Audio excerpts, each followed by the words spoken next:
Auto Trader Touring Car Championship teams really want to win. And there are 22 cars on the track in front of the huge Grand Prix crowd. And a new manufacturer on pole position at Silverstone. Honda with a new, more powerful engine propelling David Leslie and the Accord to the head of a truly international field. Roberto Ravaglia from Venice, second on the grid in his BMW, ahead of Sweden's Rickard Rydell in the Volvo, while double Brands Hatch winner Alain Menu from Switzerland is fifth in the Renault. Championship leader Frank Bieler in his four-wheel drive Audi's got ground to make up from seventh, while Flying Scotsman John Cleland, the reigning champion, is ninth in the Vectra. So on pole position, David Leslie in the Honda for the first time, with Ravaglia alongside him. Then it's the two Volvos, Rickard Rydell and Kelvin Burt on row 2, Alain Menu and Joe Winkelhock on row 3. Frank Bieler's Audi lines up on row 4 with James Thompson beside him. Then it's John Cleland on row 5 with Will Hoy. James Kay in the second Honda on row 6 with Tim Harvey's Peugeot. Then Steve Robinson and Paul Radicic in the two Mondeos. John Bincliffe down on row 8 in his Audi alongside Patrick Watts. Then the non-works teams with Richard Kay and Lee Brooks heading the pack. Alongside me, Charlie Cox provides the voice of experience, while on the track we've got 15 laps, 3.15-mile circuit, and the lights go to green. And David Leslie spins his wheels. It's Ravaglia makes the best start in the BMW. Leslie tucks into second place. Then it's the two Volvos, Rydell and Burt. Joe Winkelhock right down the pit wall on the left side of the screen. But it's Ravaglia in the lead. Then Leslie, Rydell, Bieler, Burt, Winkelhock, Thompson, and John Bincliffe's in trouble. He's gone wide, but that four-wheel drive will get him out of the gravel all right. So Bincliffe rejoins at the tail of the field, but it's Roberto Ravaglia at the head of it. Former World Touring Car Champion, the Italian driving the German BMW. Then it's the Honda driven by the Scotsman David Leslie. Then the all-Swedish lineup, Rickard Rydell and the Volvo ahead of Kelvin Burt, through Beckett, now on to the long Hanger Straight. They'll be touching almost 150 miles an hour down the Hanger Straight here towards the Stoke corner on the first lap around. Leslie's already having a look, but no, Ravaglia's going to hold him back, I think. Leslie will be kicking himself about that start. Ravaglia made a great start, but Leslie's was equally slow. He bogged it down and, quite frankly, very lucky to hang on to second. Down into the Vale, now braking hard for Club Corner. Leslie closes in, Rydell closes in on the tail of Leslie, and the BMW's pulling away out of Club. Not for long, though. That Honda's really got a good line out of that corner. The BM's getting well sideways, has run wide. The Honda's up on the inside. Leslie's got a fabulous run out of there. It's going to be a real dice into this tight left-hander. One person only can get through first. He's got the line, he's through on the inside. Ravaglia holds the lead. But Leslie, boy, is he getting some squirt out of this Honda. He's all over him. Honda fitted a new engine to the Accords for this race, and boy, oh boy, is it working. Leslie's having a look down the outside. He'll take the long way around. No, he tucks in, and here comes Rydell. He wants to get in on the act as well. Three-car scrap for the lead, and Rydell's pushing Leslie. Leslie's sideways. Oh, tremendous car control, but he's lost a lot of ground. That might be car control. He's now going to need self-control. He'll be furious. There'll be a red mist, and Leslie will be thinking, don't get angry, get even. Riding with Joe Winkelhock in sixth place. Leslie now fighting for fourth. Kelvin Burt there on the inside. But ahead of Leslie now goes Frank Bieler. And look at Winkelhock right down the pit wall. He's making his move. He's trying for that fourth place. But look at Leslie right across the bows of the BMW. He regains the place. Joe takes to the gravel. And look at James Thompson right around the outside. Superb driving in the Vectra. Kelvin Burt now in sixth place. Winkelhock, he's been forced down to seventh. And Alain Menu's making a move too in the Renault. Winkelhock really in the thick of the action. He's got a Renault either side of him now. Menu in front, Will Hoy behind. Joe's really been shuffled back through this last couple of corners. The old adage, slow in, fast out. He's done the reverse. But now out in front, it's still Roberto Ravaglia leads Rickard Rydell, then Frank Bieler in the Audi third. And look at Joe Winkelhock, makes his move on Alain Menu, lunges down the inside. But Menu closes the door. Through Stoke Corner, down into the Vale. Menu stays ahead. But look ahead of the Renault. Kelvin Burt's making a move in the Volvo too. He's determined to find a way past James Thompson. And he's done it. Brilliant pass. He really held the inside line there tight and carried the momentum. He hasn't lost anything from that pass. He's getting out of this club corner really well now. The Volvo's handling brilliantly. Riding with Alain Menu in the Renault, still in seventh place. Burt now fifth. James Thompson sixth. And it's Menu into the new chicane at Abbey. Two wheels on the curb. Alain balancing the car, then clip the curb on the other side. The dirt's thrown up by the cars ahead. 120 miles an hour through Bridge Corner, down into the complex. And here comes the Volvo. Just when you thought it was safe to go back into the water, it's back. All over the back of that BMW. Boy, is it menacing, and it's really handling. Much tighter through the complex. You can see it's ducking and diving. It's getting through this complex without any problem at all, and still sticking with this BMW on the way out. The tighter line doesn't seem to hurt it. It's still being able to hang on to the back. Now the legs of the BMW are starting to work. It's stretching up a lead as we come down the pit straight, past the pit wall, into the really tight copse. Roberto Ravaglia holds on ahead of Rickard Rydell's Volvo, but watch the tail of the rear-wheel drive BMW. It's twitching. Ravaglia is working very hard indeed inside that car. But the race is over for Matthew Neal. He's limping into the pits in his Mondeo. And that looks like the race well and truly over for the Midlands driver. But it's the Venetian Roberto Ravaglia out in front from the Swede Rickard Rydell, the German Frank Wieler. We take a look back now at that opening lap. Looking back from Ravaglia's car, we've got Leslie coming right up behind us. Rydell behind him, starts the push, bang, right into the corner pocket with the Honda. And Leslie holding on well there to recover in fourth place. But also out of the race, it's Patrick Watts pulling off the track, parking up in the new Peugeot. There's no body damage there, Steve. Obviously, something's broken. The race goes on for Ravaglia in the BMW, pursued by Rydell and Wieler. All three cars right on the limit. A new lap record for the Silverstone Grand Prix circuit. And you can see Frank Wieler, beautiful, classical four-wheel drift in the four-wheel drive Audi. Flat out now, 140 miles an hour, the run up to the Abbey chicane, then hard on the brakes, down to second gear for the left and the right. Top three locked together, Ravaglia, Rydell, Wieler. Then it's David Leslie fourth, and Kelvin Bird heads the pack in fifth. It's a car, Patrick. Let's see what's under here. And the battle's on between Alan Menu and James Thompson for sixth. Menu looks down the inside. Oh, and Thompson leaves him some room, but he's quicker.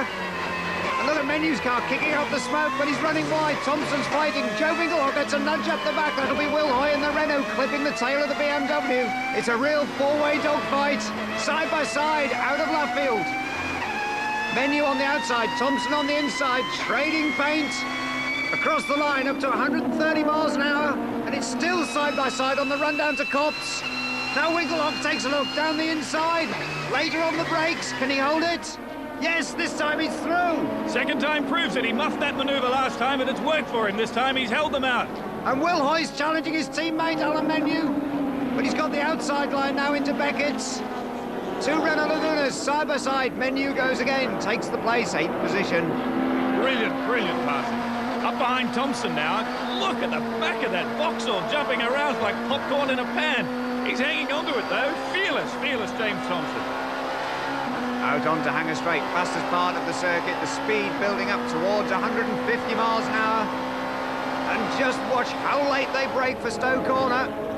Less than 100 metres from the corner. Hit the brake pedal and look at the sparks from under the spoiler of Menu's Renault. That's a big flowing corner, and they actually run in under brakes here, carrying the speed through. That's why you're seeing those sparks. And there's pieces of trim hanging off. Kelvin Bird's 5th place Volvo. Then it's Joe Winkelhock in 6th. James Thompson in 7th. Alan Menu and Will Hoy 8th and 9th. We're riding with Menu, 8th position. The Vectra ahead. And the Vectra seems to have the straight line speed, starting to pull away a little bit there from the Renault Laguna. Menu, again, very quick on the brakes. The Renault's got one of the best chassis in the Touring Car Championship. Very quick through the corners. You can see him hauling Thompson in. That's the curbs at the exit of Abbey. Now flat out, 6th gear as you go under the bridge, through Bridge Corner, tiptoeing on the power and gets the run on Thompson. Thompson's not giving up too easily, though. You can see Menu's leaving a bit of room as Thompson stays on the outside of him, side by side, all the way through the complex. Menu moving wide now, chops the line off. He's got it covered. Thompson has to stay in back. Menu's got Winkelhock in his sights, and things are looking better for the Renaults because Hoy's challenging too. He's past Thompson. Thompson lost momentum, perhaps. Absolutely right. Once Menu moved wide on the second part of the complex, Thompson obviously lost the run out of it, and as often happens, that's allowed Hoy to sneak up the inside as well. And a little bit of tyre smoke there from the front of Hoy's car. Perhaps he touched the back of the Vectra on his way through. It's frantic in the midfield, but it's just as tense out in front. It's still the game of cat and mouse. Roberto Ravaglia and Rickard Rydell starting to pull away now from Frank Wieler in 3rd place. And it's It's the Italian in the BMW, right on the limit. Again, big armfuls of lock in the BMW. The Volvo seems to have the better handling, but the BMW is the car that's out in front, and David Leslie's closing in on Frank Bieler now, down Hanger Straight. So it's Honda in fourth place, Audi third, Volvo second, and BMW in the lead. That Volvo's really monstering the back of the BMW, and gee, isn't it handling well? Absolutely brilliant. He's being able to turn in very early and get his power on early. It seems to me that Rydell can pick any line he likes and still stay onto the back of that BMW in front. Three totally different driving styles: the rear-wheel drive, tail-happy BMW, the front-wheel drive Volvo, and the classic four-wheel drive, four-wheel drift from Frank Bieler in the Audi.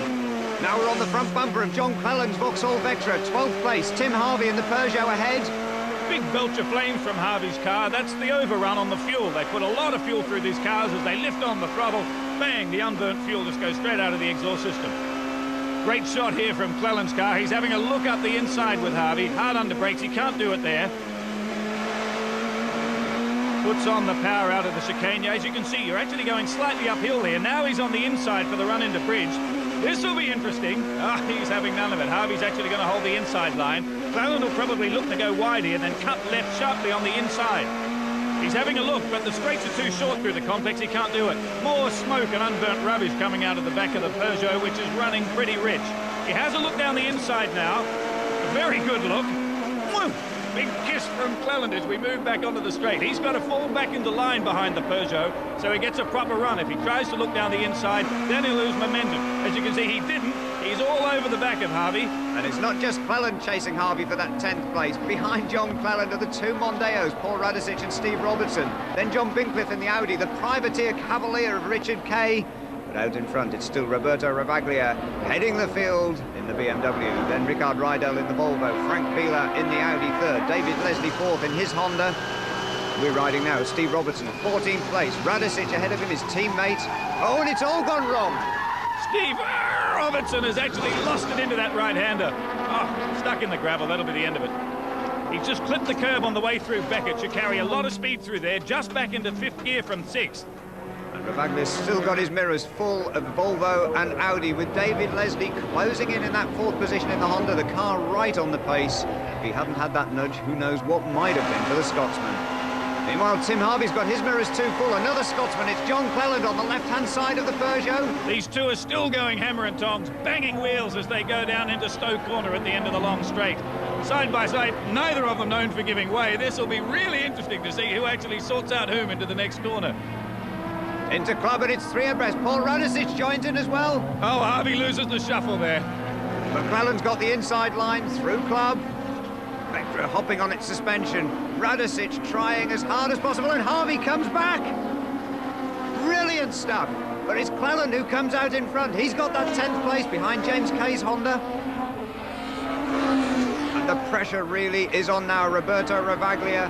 Rydell again far quicker into the complex through Brooklands Corner. You can see the rear-wheel drive BMW's tail stepping out when it goes onto the power.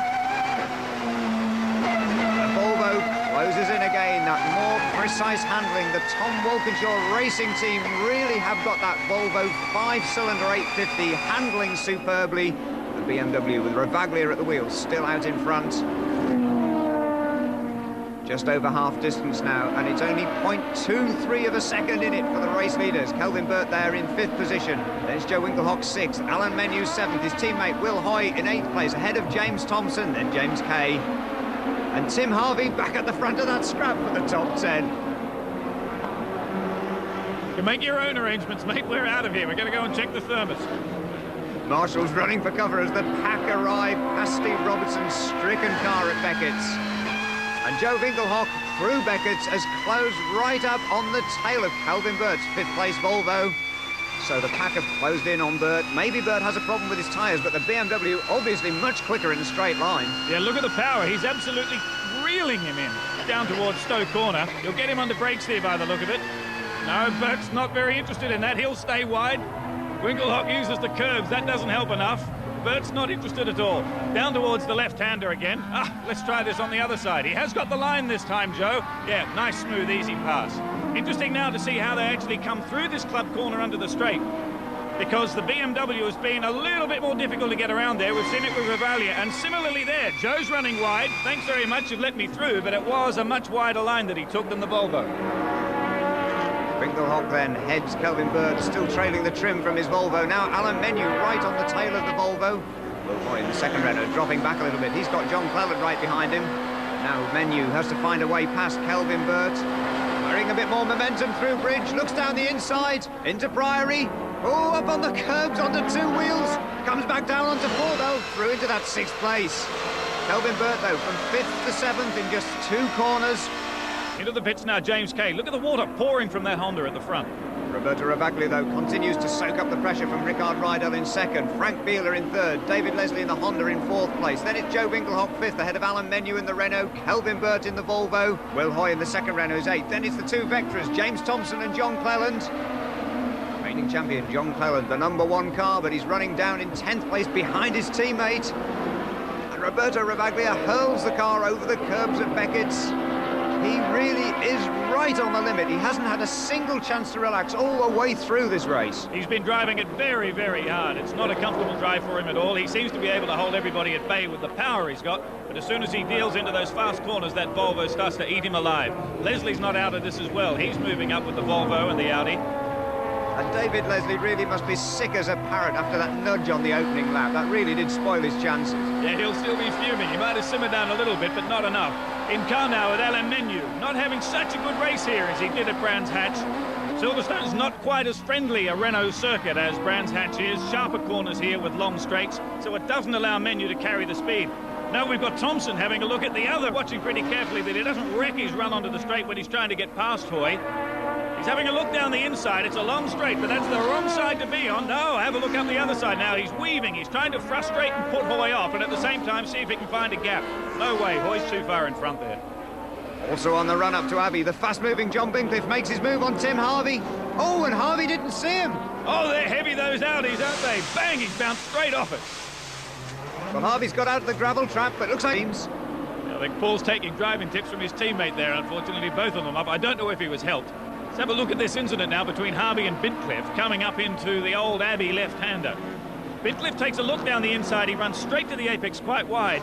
Harvey's driven straight into the side. He must have been unsighted, that's all, because of the deep line that Bincliffe had taken. But that's absolutely wrecked the front of Harvey's car. He's skipped across the gravel, but I assume turning in that hard. We'll have a look at it from Harvey's car. Oh, yes, when you're turned in like that, the most likely thing to hit Bincliffe's car is your front wheel turn. That wrecks your steering. As you can see, he's getting out of the car. It won't work now, forget it. Back with the leaders, though, and it's still Roberto Ravaglia with his mirrors absolutely full of Volvo, Audi and Honda. And Paul Radicic is heading for the pit lane. He's made the track, but the race is going no further for him. But just 1 second covering the top three cars, Ravaglia, Rydell and Bieler. And it's Leslie ahead of Joe Winkelhock, Alan Menu. And the race-long battle continues between Will Hoy and James Thompson in the Renault and the Vauxhall.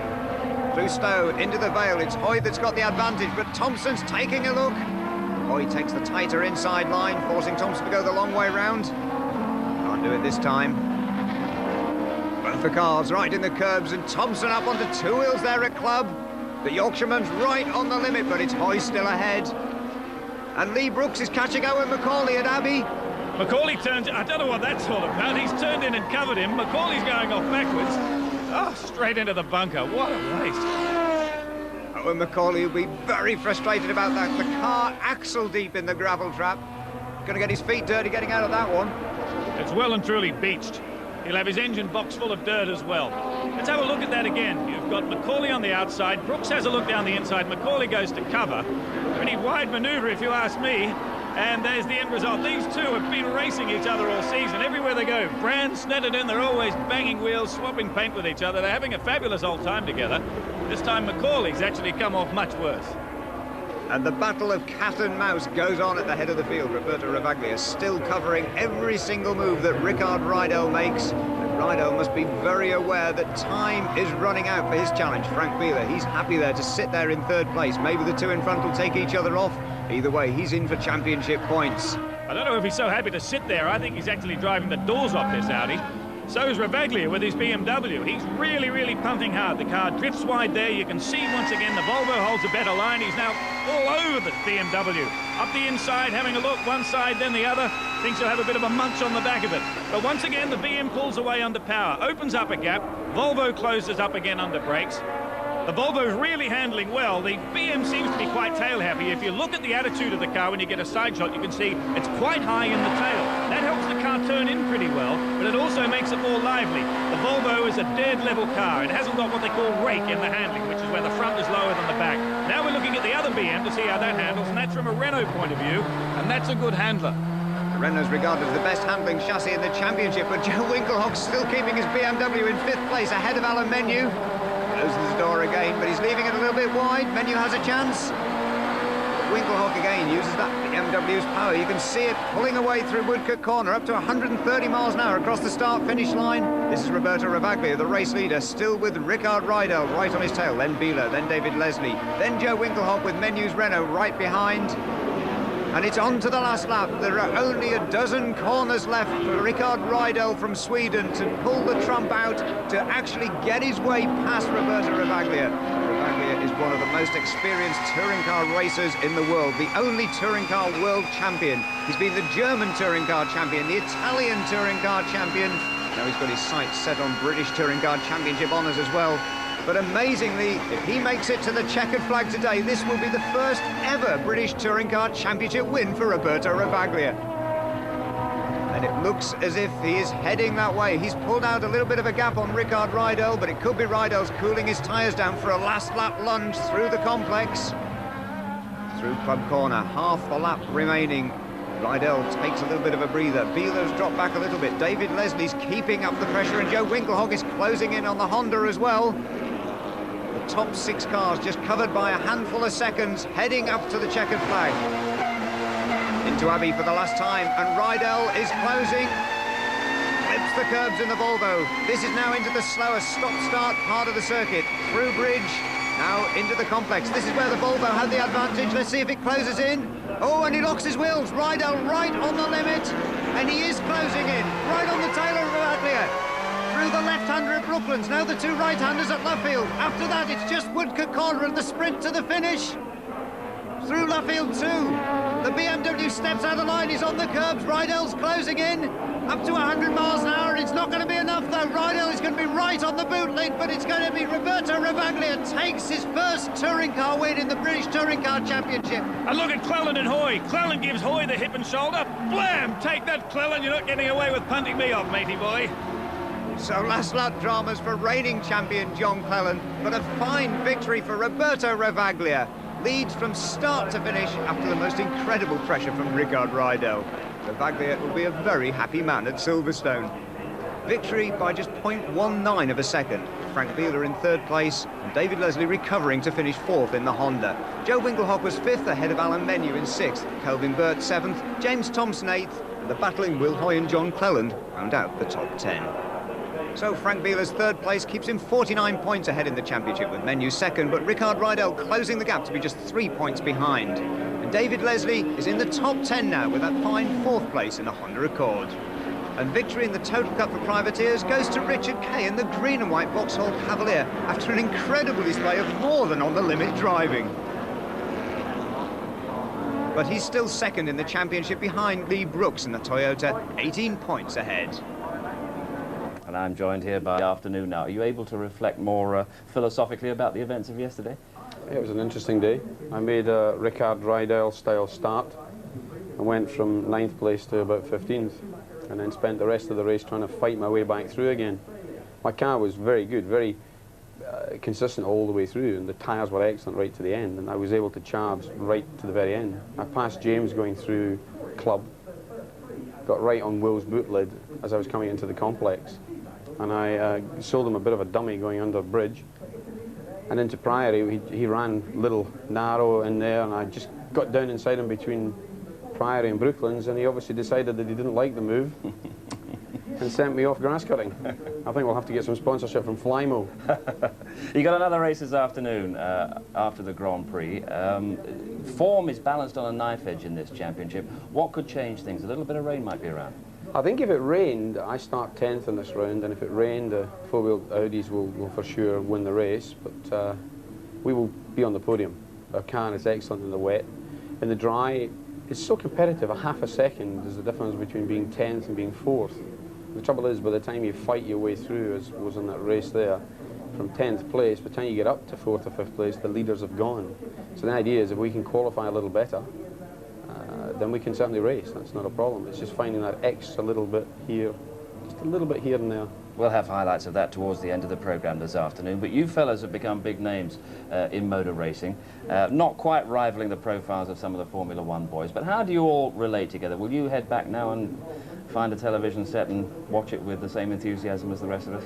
Yes, I've been at Grand Prix now since 1989 as a competitor, and I don't think I've ever watched a Grand Prix actually live at the side of the circuit. I've always watched it on television.